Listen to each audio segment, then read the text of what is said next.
जय हिंद दोस्तों। अब अपन समझने वाले हैं संविधान के अंदर सबसे बड़ा संविधान संशोधन यानी 42वां संविधान संशोधन। 42वां संविधान संशोधन ऐसा संविधान संशोधन था जो एक विवादित था। इसने पूरे संविधान की ऐसी की तैसी कर दी। ये एक ऐसा संविधान संशोधन था 42वां संविधान संशोधन। और अपने जो संविधान है ना उसके अंदर सबसे ज़्यादा संविधान संशोधन 42वां संविधान संशोधन में किया था। कितने 59 विषय ऐड किए गए थे, नए 59 विषय जोड़े, वो भी किस समिति के आधार पर किया था संविधान संशोधन? स्वर्ण सिंह समिति के आधार पर किया गया था। ये आप जरूर याद रखिए, क्योंकि जो 42वां संविधान संशोधन था ना वो 1976 में किया था, स्वर्ण सिंह समिति के आधार पर किया था, 59 विषय ऐड किए। इसे मिनी संविधान के नाम से भी जाना जाता है। तो आपके क्वेश्चन आ सकता है कि किसे मिनी संविधान के नाम से जाना जाता है? तो 42वें संविधान संशोधन को मिनी संविधान के नाम से जाना जाता है और इसे लोकतंत्र की हत्या भी कहा जाता है। अब लोकतंत्र की हत्या या लोकतंत्र का गला घोटने वाला संविधान संशोधन, क्योंकि 42वें संविधान संशोधन के समय अपने देश की जो प्रधानमंत्री थी ना वो थी इंदिरा गांधी। उसने इस संविधान संशोधन का बहुत ज़्यादा फायदा उठाया था, बहुत सारे नेताओं को नज़रबंद भी कर दिया था। क्या किया था अब समझते हैं। इसमें कहा था कि मंत्रिमंडल के जितने भी कार्य होंगे ना वो सीधा प्रधानमंत्री संभालेगा, यानी मंत्रिमंडल का अब कोई कार्य नहीं था। इस संविधान संशोधन के तहत सारी पावर किसे दे दी गई थी? प्रधानमंत्री को, क्योंकि उस समय प्रधानमंत्री इंदिरा गांधी ही थी। और दूसरी बात, आपातकाल भी प्रधानमंत्री को दे दिया। लेकिन वर्तमान में आपातकाल किसके पास है? राष्ट्रपति के पास है, आर्टिकल नंबर 352 के तहत। उस समय आपातकालीन शक्ति किसको दे दी गई थी? प्रधानमंत्री को दे दी गई थी, यानी 42वें संविधान संशोधन के तहत। लोकसभा का कार्यकाल कितना होता है? 5 वर्ष होता है, लेकिन इसने कितना कर दिया? 6 वर्ष कर दिया, राज्यसभा के कार्यकाल के बराबर। लोकसभा का कार्यकाल 5 वर्ष होता है, लेकिन 42वें संविधान संशोधन के तहत इंदिरा गांधी ने इसको 6 वर्ष तक कर दिया था। राष्ट्रपति बाध्य होगा हस्ताक्षर के लिए, यानी राष्ट्रपति के पास कोई सा भी प्रस्ताव आता है ना तो राष्ट्रपति के पास 3 ऑप्शन होते हैं, या तो उसको रद्द कर सकता है, या उसको पुनर्विचार के लिए भेज सकता है, या उस पर वीटो लगा सकता है। लेकिन 42वें संविधान संशोधन में तो स्पष्ट रूप से कह दिया कि राष्ट्रपति के पास कोई सा भी कानून आए उसके ऊपर राष्ट्रपति बाध्य है कि उसको हस्ताक्षर करने हमेशा जरूरी है। लेकिन इस संविधान की 2 ही बातें सबसे अच्छी लगी मेरे को भी। इसमें प्रस्तावना में 3 शब्द ऐड किए गए थे। ये क्वेश्चन जरूर पूछा जाता है कि समाजवादी, पंथ निरपेक्ष, एकता, अखंडता शब्द किस संविधान संशोधन में जोड़े गए थे? तो 42वें संविधान संशोधन में 1976 में जोड़े गए थे।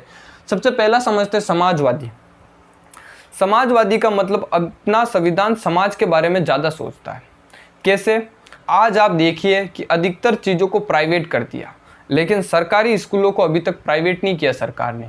क्यों? क्योंकि अगर सरकारी स्कूलों को सरकार प्राइवेट कर देगी ना तो सरकारी स्कूलों की जो फीस 500 रुपये है ना वो 5000 तक हो सकती है, क्योंकि फिर सरकारी स्कूल सरकार के अंडर में नहीं आएंगे, प्राइवेट संस्था उनको चलाएगी, तो वो अपनी मर्जी से फीस रखेगी।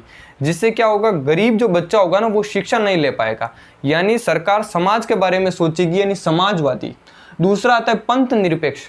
पंथ निरपेक्ष का मतलब होता है कि अपन को धर्म से दूरी बनाए रखनी है। कोई भी सरकारी नौकरी लगा हुआ व्यक्ति है ना उसको हमेशा धर्म से दूरी बनाए रखनी है। एक शब्द आता है धर्म निरपेक्ष। कौन सा शब्द आता है? धर्म निरपेक्ष। पंथ निरपेक्ष का मतलब होता है धर्म से दूरी बनाए रखनी है। धर्म निरपेक्ष का मतलब होता है धर्म से नफरत करना। यानी अपन को धर्म निरपेक्ष नहीं बनना है, अपन को पंथ निरपेक्ष बनना है। अब क्या होता है, मान लीजिए आपकी सरकारी नौकरी लग गई, आप सरकारी मास्टर बन गए, आप किसी स्कूल के अंदर पढ़ा रहे हो, तो ऐसे नहीं कि आप हिंदू और मुस्लिम के बच्चों में भेदभाव करोगे। अगर आप सरकारी नौकरी के अंदर सरकारी विद्यालय में हो तो आपको उस समय धर्म से दूरी बनाए रखनी है। आप धार्मिक शिक्षा का प्रचार नहीं कर सकते हो। क्यों? क्योंकि भारतीय संविधान के आर्टिकल नंबर 28 के अंदर स्पष्ट रूप से कहा गया है कि सरकारी खर्च से चलने वाले संस्थान में आप धार्मिक शिक्षा का प्रचार नहीं कर सकते हो। एकता, अखंडता, देश के अंदर एकता बनाए रखनी है और देश को खंडित होने से रोकना है। तो प्रस्तावना के अंदर 3 शब्द समाजवादी, पंथ निरपेक्ष, एकता, अखंडता किस संविधान संशोधन में ऐड किए थे? 42वां संविधान संशोधन 1976 में। और एक इसमें मौलिक कर्तव्य जोड़े थे। मौलिक अधिकार अलग होते हैं, मौलिक कर्तव्य अलग होते हैं। फंडामेंटल राइट्स अलग होते हैं, फंडामेंटल ड्यूटी अलग होती है। यह है फंडामेंटल ड्यूटी। मौलिक कर्तव्य का मतलब होता है कि सरकार आपको कुछ कर्तव्य देती है, कि जैसे आप जो अपने देश के अंदर जो महान क्रांतिकारी थे, शहीद आजम भगत सिंह थे, चंद्रशेखर आज़ाद थे, उनको आप फॉलो कीजिए। आपकी मर्जी हो तो आप उनको फॉलो कीजिए, वरना आप नहीं करो तो भी कोई टेंशन नहीं है। यानी ये मौलिक कर्तव्य किस संविधान संशोधन में जोड़े गए थे? 42वें संविधान संशोधन में जोड़े गए थे। ये मौलिक कर्तव्य आते हैं डीपीएसपी यानी direct principle of state policy में आते हैं, जो संविधान की भाग संख्या 4 में है, उसका 51 का क। किस में आते हैं? 51 के क के अंदर आते हैं। आर्टिकल नंबर 51 के क में क्या है? मौलिक कर्तव्य, यानी आप मर्जी हो तो इनका पालन कीजिए, मर्जी हो तो मत पालन कीजिए। वर्तमान में कितने मौलिक कर्तव्य है? 11 मौलिक कर्तव्य है। 11वां मौलिक कर्तव्य क्या है? शिक्षा के लिए है, जिसमें 86वां संविधान संशोधन करके शिक्षा को अब आर्टिकल नंबर 21 के क में डाल दिया। तो आई होप आप समझ गए होंगे। 42वां संविधान संशोधन 1976 में हुआ था। मुख्य बात क्या है? इसे सब मिनी संविधान के नाम से जाना जाता है, लोकतंत्र की हत्या कहा जाता है। सबसे जो ज़्यादा संविधान के अंदर संशोधन हुए थे ना, वो 42वें संविधान संशोधन हुए थे। आपसे 3 ही शब्द पूछेगा, पंथ निरपेक्ष, समाजवादी, एकता अखंडता शब्द किस संविधान संशोधन में थे? 42वें संविधान संशोधन। किस समिति के आधार पर बना था? स्वर्ण सिंह समिति के आधार पर। मौलिक कर्तव्य किस संविधान संशोधन में आए थे? 42वें संविधान संशोधन में आए थे। इंदिरा गांधी इस समय प्रधानमंत्री कौन था? इंदिरा गांधी इस समय प्रधानमंत्री था। इस संविधान संशोधन का सबसे ज्यादा मिसयूज किया था इंदिरा गांधी ने। अब आएगा 44वां संविधान संशोधन 1978 में, यानी जस्ट 2 साल बाद। 76 के बाद क्या है? 78 आया था। 44वां संविधान संशोधन 1978, इसमें सुधार किया गया था। 42वें संविधान में जितनी भी गलतियां थी ना, उन सब का सुधार किया गया था। किसने? मोरारजी देसाई ने। मोरारजी देसाई, जिन्होंने जिंदगी में कोई सा भी कार्य सही ढंग से नहीं किया, केवल एक ही कार्य सही ढंग से किया इस संविधान के अंदर संशोधन करके। मोरारजी देसाई भारत के एकमात्र ऐसे प्रधानमंत्री है जिनका भारत का सबसे बेस्ट सम्मान भारत रत्न मिला हुआ है। और पाकिस्तान का जो सबसे बेस्ट एंड सर्वोच्च सम्मान है ना, निशान पाकिस्तान, यानी मोरारजी देसाई को निशान पाकिस्तान भी कहा जाता है। अब जब अपने देश के सर्वोच्च रो कमांडो, यानी रो के कमांडो थे अजीब डोभाल, जो क्या थे? एक रो एजेंसी के अंदर काम करते थे। उनको रो एजेंसी के थ्रू सूचना मिली कि आप पाकिस्तान में जाके पता लगाइए कि पाकिस्तान कहीं परमाणु बम तो नहीं बना रहा है। बल्कि इनको सूचना भी मिली थी कि पाकिस्तान कराची के काहूटा, यानी काहूटा एक जगह है पहाड़ियों के बीच में, वहाँ पाकिस्तान परमाणु बम बना रहा था। जितने भी रो एजेंसी के कमांडो थे, 10-15 लोग थे, 10-15 सैनिक थे, वो गए, भिखारियों का वेश धारण किया और वहाँ चले गए। वहाँ जाने के बाद क्या किया? जो भिखारी जो काम करते थे ना, बंगार को बीनते थे, यानी कोई भी प्लास्टिक की बोतल होती थी, लोड़ा जो होता था, लोखंड की जो सामग्रियाँ होती थी, उनको मतलब वो थैले में इकट्ठे करते थे। इकट्ठे करते करते काहूटा के वो पास पहुंच गए। उनको पता चला कि जो यहाँ के जो वैज्ञानिक है, वो बाल कटवाने के लिए एक नाई की दुकान पे जाते थे। वो भी पहुंच गए उस नाई की दुकान पर। वहाँ पर क्या किया? वैज्ञानिकों ने जो बाल कटवाए, उन बालों को उन्होंने इकट्ठा किया और उन बालों को भारत के अंदर भेजा। जब उन वैज्ञानिकों के, पाकिस्तान के वैज्ञानिकों के बाल का सैंपल लिया गया ना, तो उनका डीएनए टेस्ट किया। क्या किया? डीएनए टेस्ट किया, जिसके अंदर अल्फा, बीटा, गामा रेस पाए गए, रेडियो एक्टिव रेस पाए गए। तो रो एजेंसी के कमांडो को पता चल गया कि पाकिस्तान, इसका मतलब परमाणु बम बना रहा है। तो इन रो एजेंसी के कमांडो थे ना अजीब डोभाल, उन्होंने क्या किया? एक पाकिस्तान के वैज्ञानिक को पकड़ लिया। अब वैज्ञानिक को पकड़ने के पश्चात उस वैज्ञानिक को पूछा कि आप बता दीजिए कि आप कहाँ परमाणु बम बना रहे हैं। और इतने में इसी कमांडो का जो एक सैनिक था ना, उसने इजराइल को भी फ़ोन करके सूचना दे दी थी कि पाकिस्तान परमाणु बम बना रहा है।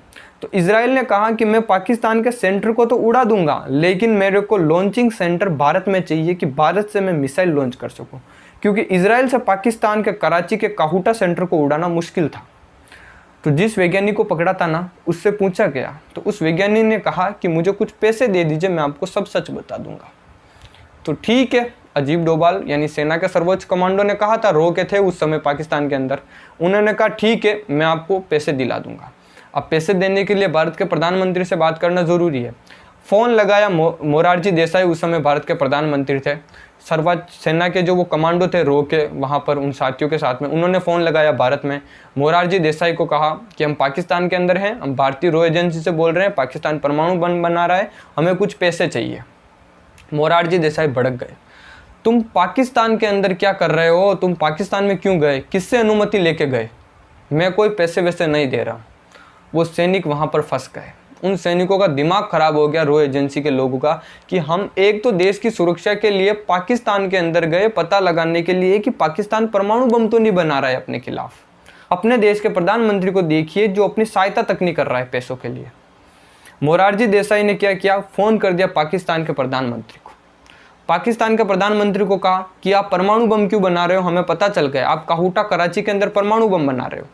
पाकिस्तान के प्रधानमंत्री का भी दिमाग खराब हो गया कि भारत का कौन से गुप्तचर है जो हमारे पाकिस्तान में घुस के आके ये पता लगा लिया। तब क्या किया, पाकिस्तान के प्रधानमंत्री ने सेना को आदेश दिया कि उन गुप्तचरों को किसी भी हाल में खोज के निकालिए।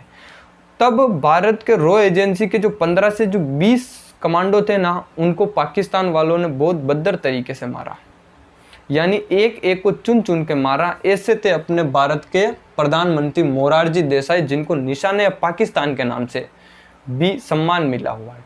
तो अपन समझते हैं 44वां संविधान संशोधन, इसके अंदर सुधार क्या किया था मोरारजी देसाई ने। जो भी मंत्रिमंडल की शक्ति थी ना, वो 42वें संविधान संशोधन में प्रधानमंत्री को दी थी, वो सारी कैंसिल कर दी। आपातकालीन स्थिति राष्ट्रपति को दे दी, 42वें में प्रधानमंत्री के पास थी, इंदिरा गांधी ने दे दी थी। आर्टिकल नंबर 352 लागू किया गया था। और लोकसभा का जो कार्यकाल 6 वर्ष किया था ना, उसको फिर से 5 वर्ष कर दिया। राष्ट्रपति हस्ताक्षर के लिए बाध्य नहीं होगा, यानी किसी भी प्रस्ताव के लिए राष्ट्रपति बाध्य नहीं है कि राष्ट्रपति को हस्ताक्षर करने जरूरी है। राष्ट्रपति उस जो प्रस्ताव आया ना, उसको पुनर्विचार के लिए वापस भेज सकता है, 14 दिन का समय मिलेगा। इस संविधान में सबसे बेस्ट संविधान संशोधन ये हुआ था कि संपत्ति का अधिकार। पहले क्या था, जो संपत्ति का जो अधिकार था ना, वो अपना मौलिक अधिकार था, जो आर्टिकल नंबर 31 में आता है। मान लीजिए सरकार को बनानी है, यहाँ से यहाँ सड़क बनानी है, सड़क बनानी है, बीच में क्या आता है, एक गांव आता है। अब इस शहर से इस शहर को सड़क बनानी है। यहाँ मान लीजिए किसी का खेत आ रहा है, खेत आ रहा है, यहाँ पर भी खेत है। यहाँ तक तो सरकार सरकारी जगह से सड़क लेके आ गई। अब इस खेत वाले को बोलेगी कि आप हमें आपकी खेत की ज़मीन दे दीजिए, हम आपको मुआवजा दे देंगे, क्योंकि सड़क को ज़्यादा मोड़ा नहीं जाएगा, जितने ज़्यादा मोड़ होंगे ना उतनी ही दुर्घटना ज़्यादा होगी। तो वो जो व्यक्ति था ना, खेत का मालिक, उसने कहा कि मेरा संपत्ति का अधिकार मौलिक अधिकार है, आप मुझसे नहीं छीन सकते हो। वो कोर्ट में चला गया।